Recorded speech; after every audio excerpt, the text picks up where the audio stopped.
In the small, quiet town of Thibodaux, Louisiana, nestled in the bayous of the American South, Ronald Joseph Dominique was born on January 9, 1964.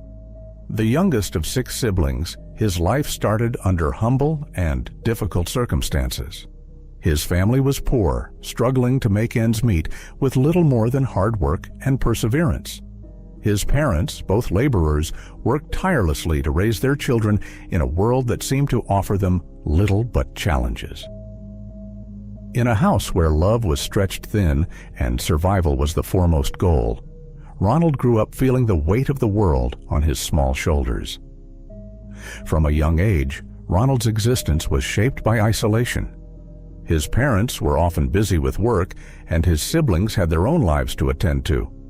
He was a solitary child, one who retreated into himself, preferring the comfort of silence to the chaos of social interaction.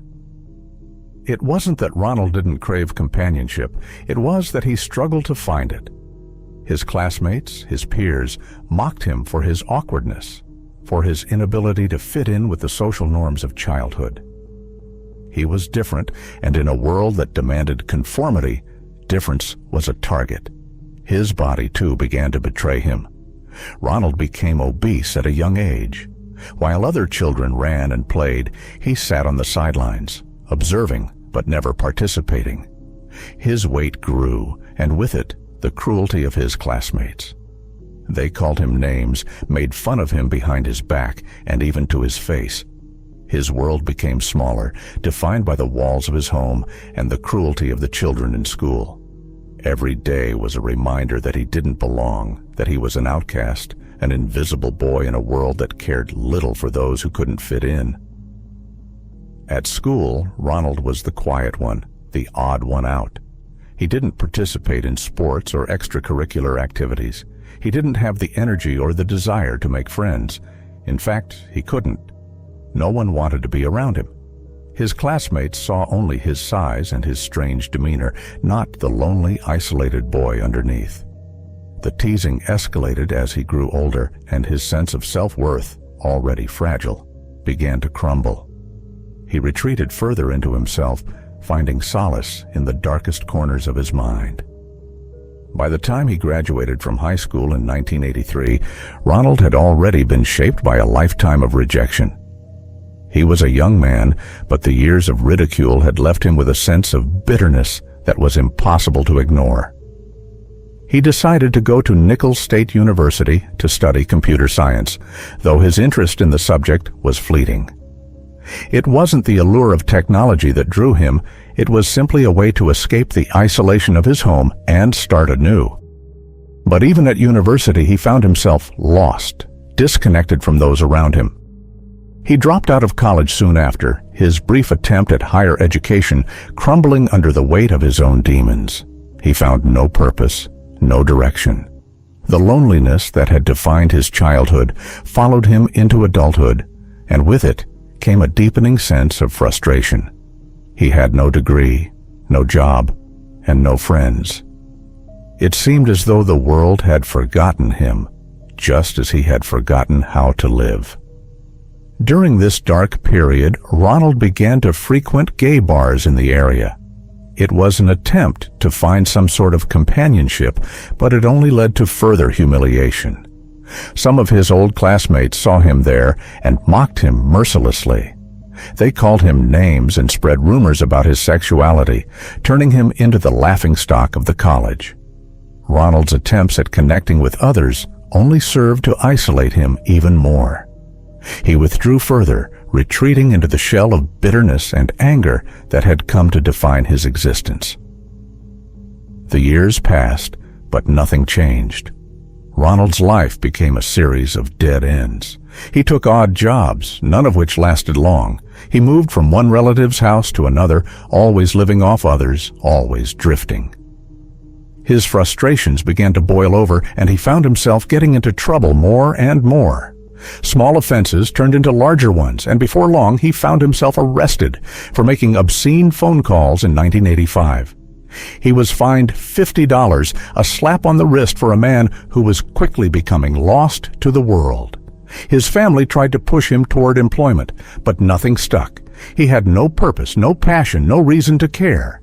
And so he wandered, a man with no future, just a growing sense of anger and resentment. It was in this period of his life, when everything seemed lost, that Ronald began to change in ways that would ultimately lead him down a path of destruction. Marginalized. He killed people who lived a high-risk lifestyle and didn't necessarily garner a lot of sympathy from people outside their family. By the mid-1980s, Ronald's life had spiraled further into chaos. The sense of isolation, rejection, and bitterness that had been building in him since childhood had now become a heavy weight he could no longer carry. His self-loathing had fermented into rage, a quiet, simmering rage that festered beneath the surface of his everyday existence. He became consumed with resentment, not only towards those who had taunted him over the years, but also towards the world that had rejected him. He was an outcast, invisible, and the more he tried to break free from this prison of his own making, the tighter the bars of his reality seemed to close around him. Ronald's emotional and psychological state began to deteriorate rapidly. He had no friends, no real connection to anyone. He continued to drift aimlessly from one relative's home to another, living off their charity, never staying in one place for too long.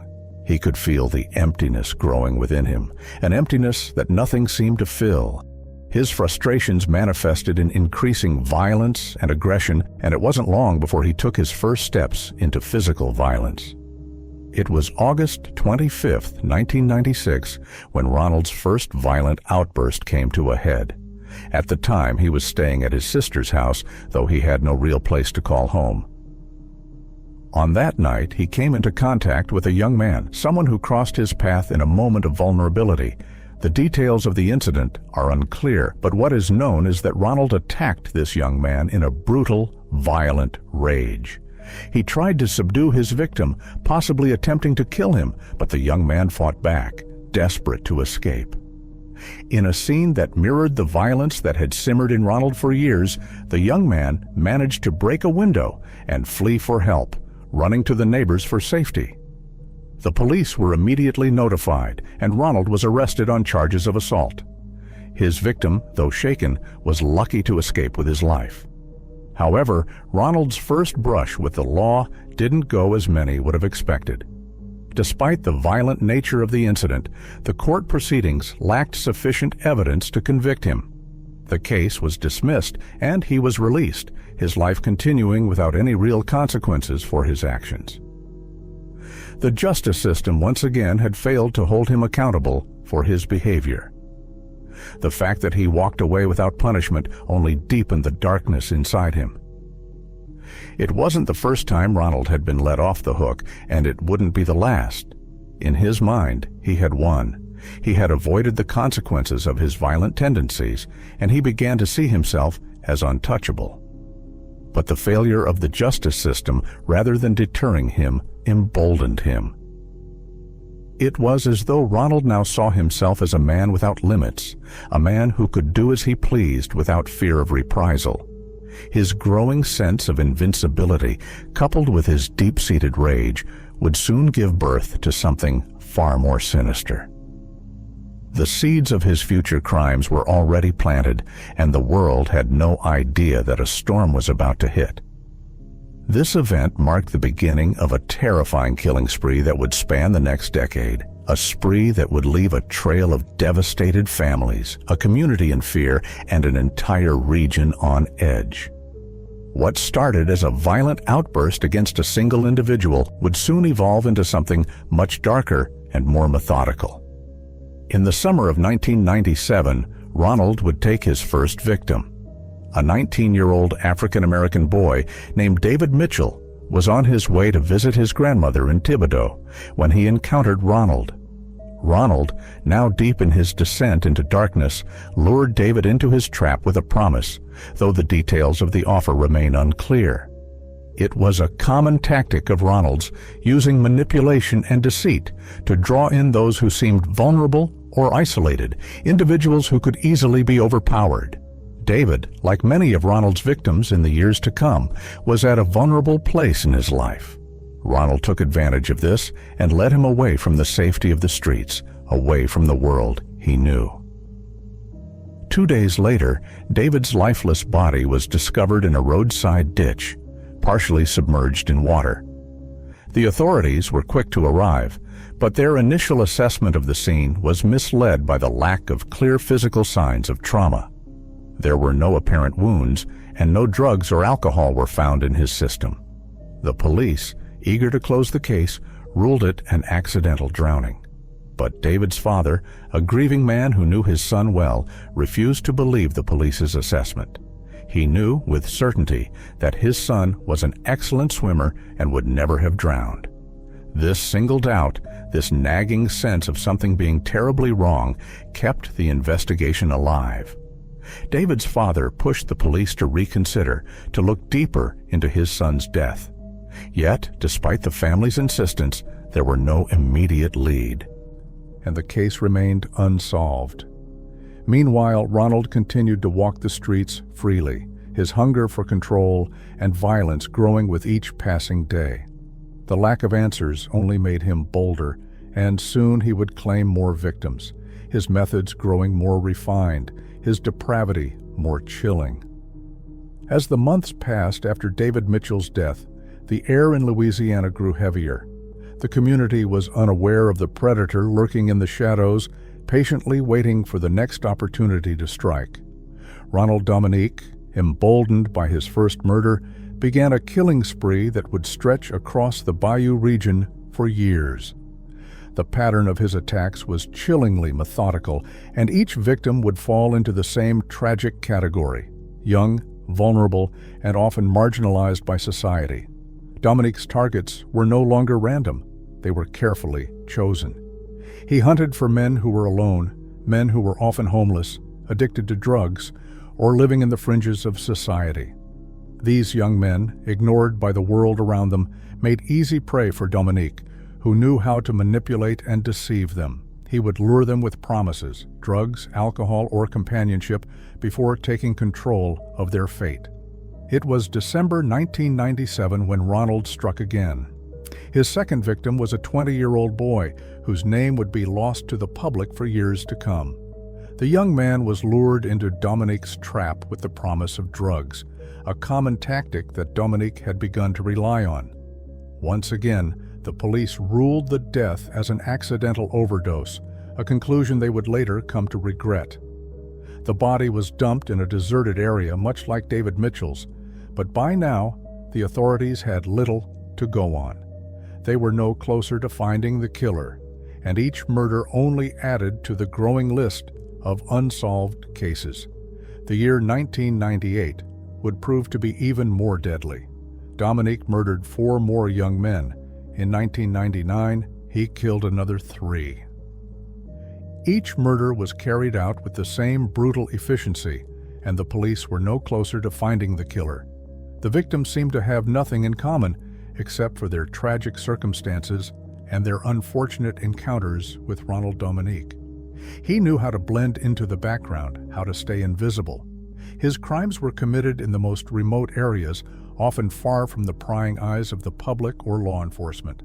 By 2002, Dominique had claimed at least 10 lives, each one more horrifying than the last. His killings, while sporadic, were starting to gain attention. The local police were beginning to notice a pattern in the deaths, but they still had no idea who the killer was or why he was targeting young men in the Bayou region.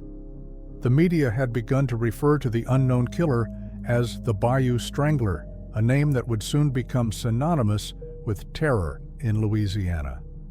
Dominique's brutality was shocking, and yet he continued to evade capture. His ability to leave no physical evidence behind, to carefully conceal his crimes, made him a ghost. The police were frustrated, unable to find any concrete leads. The few witnesses who had seen the victims before their deaths described vague, indistinct figures, but nothing ever led back to Ronald Dominique. To understand what drove Ronald Dominique to commit such horrific acts, one must look deeper into his psyche. It wasn't just the need for power or control, it was something more twisted, something deeply ingrained in his personality. Experts believe that Dominique's killings were motivated by a deep sense of hatred and bitterness. He killed not just because he could, but because he derived a sick sense of satisfaction from the act of taking life. From his early years, Dominique had always been isolated, ignored, and humiliated. He was bullied as a child, rejected by his peers, and marginalized by society. His obsession with power and control was a direct response to the years of helplessness he had felt. In his mind, killing gave him the ultimate power, a power he had never had before. Each victim he took was a step further into a world of domination, where he could be the one in control, the one who decided who lived and who died. Additionally, experts believed that his choice of victims played a significant role in the crimes. Dominique targeted young men who were marginalized, often those who were homeless or addicted to drugs. These individuals, society's forgotten ones, were easy prey for a man like Dominique. He could manipulate them, use them, and dispose of them without fear of anyone noticing. To Dominique, they were disposable, just like he had always felt in his own life. He viewed them not as people, but as objects to be controlled and discarded. Dominique's choice of victims also reflected his deep-seated issues with his own sexuality and identity. Having grown up in an environment where he was constantly bullied and mocked for being different, his frustration with his own desires and the shame he felt were internalized and projected onto his victims. In his warped mind, he sought not just to overpower them physically, but to silence them, to erase any trace of his own confusion and anger. The more he killed, the more he fed this twisted desire. It became an addiction, one that was as much about seeking validation as it was about feeding the monster within him. Ronald Dominique became a serial killer, not out of necessity, but because it brought him pleasure, satisfaction, and, perhaps most chilling of all, a sense of revenge. Each victim was another mark of defiance against a world that had rejected him, and with each life he took, he felt more powerful. As Dominique's killing spree continued into the early 2000s, he grew bolder. He believed he could get away with anything, that no one could ever catch him. His confidence was growing, but so too were the risks he was taking. In 2003, the police discovered the body of a 19-year-old boy in an area that was becoming all too familiar to them. It was a scene that mirrored his previous murders, and the authorities now began to realize that they were dealing with a serial killer. Despite their suspicions, the investigation went nowhere. Dominique continued to slip through their fingers, always one step ahead. He had learned to cover his tracks, to leave no evidence behind. But the police were finally starting to connect the dots. It was clear that someone was targeting young men in the Bayou area, and the method of killing, strangulation, the bodies discarded in remote locations, was becoming too familiar to ignore. It wasn't until 2006 that Dominique's arrogance would finally catch up with him. That year, he made a fatal mistake. In November of 2006, Dominique met Ricky Wallace, a 27-year-old man with a history of drug use and legal trouble. Ricky, like many of Dominique's victims, was vulnerable, caught in the cycle of addiction. Dominique, ever the predator, lured Ricky with promises of drugs and the chance to meet a woman. The tactic was the same one he had used before, one that had worked time and time again. But this time, Dominique had miscalculated. When Ricky arrived at Dominique's home, he was greeted by an unusual request. Dominique claimed his girlfriend liked to tie up her partners during intimacy and asked if Ricky would allow him to do the same. Ricky, having heard rumors of the recent murders in the area, grew suspicious. Something didn't feel right. He refused, but Dominique persisted, becoming more insistent. Ricky, fearing for his life, managed to escape from the house and ran to a nearby location where he immediately contacted the police. At first, they didn't believe him. Ricky had a reputation as a drug addict, and his claims seemed dubious. However, when other witnesses corroborated his story and a pattern began to emerge, The police started taking the case seriously. The breakthrough had come. Dominique had finally made a mistake, one that would lead to his capture. Ricky Wallace's escape from Ronald Dominique's home marked a pivotal moment in the investigation. At first, the authorities were dismissive of his claims, as he had a history of drug addiction and criminal behavior. But as more details emerged and witnesses began to back up his story, the police could no longer ignore the possibility that they were dealing with a serial killer. The police began to piece together the story. Ricky had been lured into Dominique's home with promises of drugs and the chance to meet a woman, a tactic that Dominique had used successfully many times before. However, this time, Ricky had gotten suspicious and managed to escape before Dominique could carry out his plan. It was only then that the police began to see the terrifying connection between the recent murders and the man they had come to know as the Bayou Strangler. Ricky's detailed account of the events inside Dominique's home gave the police a crucial clue. They now had a suspect, Ronald Dominique, and they began to gather more information about him. The police knew they had to act fast. Dominique had already killed at least 23 young men, and they didn't want to give him another chance to strike. The next major breakthrough came when the police decided to request a blood sample from Ronald Dominique. It was a risky move, but one that paid off. Dominique had agreed to provide a blood sample during his initial interrogation, a decision that would come back to haunt him. The authorities compared Dominique's DNA to the semen samples found on several of the bodies of his victims, and the match was undeniable. The police now had irrefutable evidence linking Dominique to the murders. Felt that he was inferior, couldn't get a girlfriend or boyfriend. He was kind of a little overweight. He was just really aimless life. No friends, no one to be in love with or to love him. With the DNA evidence in hand, they were finally ready to make their move. They obtained a warrant for Dominique's arrest, and on December 1st, 2006, they apprehended him at a homeless shelter in Thibodaux, Louisiana. The capture was almost anticlimactic. Ronald Dominique, the man who had evaded capture for so long, was taken into custody without any resistance. When Dominique was arrested, he initially denied any involvement in the murders. He claimed he had no idea what the police were talking about and continued to maintain his innocence. However, the mounting evidence against him was overwhelming, and after several days of questioning, he began to crack.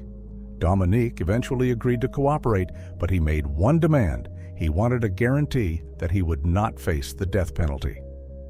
The authorities agreed to this condition, and in exchange for his cooperation, Dominique confessed to all 23 murders.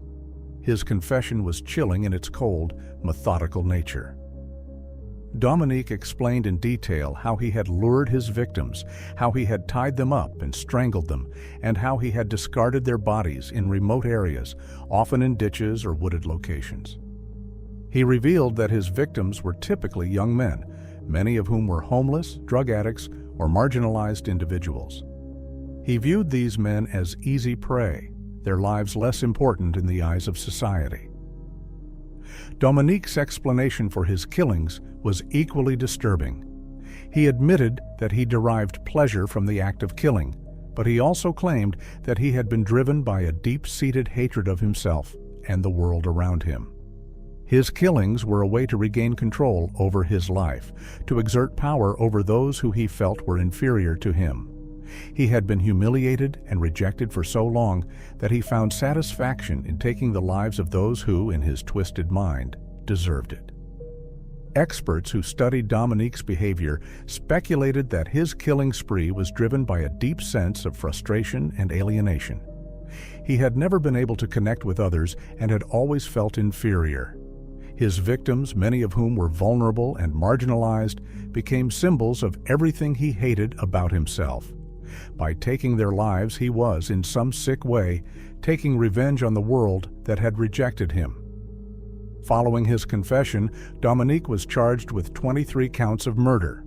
His trial was set for 2008, and it became a media sensation. The details of his crimes were so grotesque, so chilling, that they captivated the nation.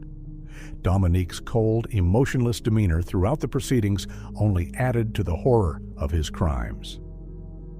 On September 24, 2008, Ronald Dominique was convicted of all 23 murders.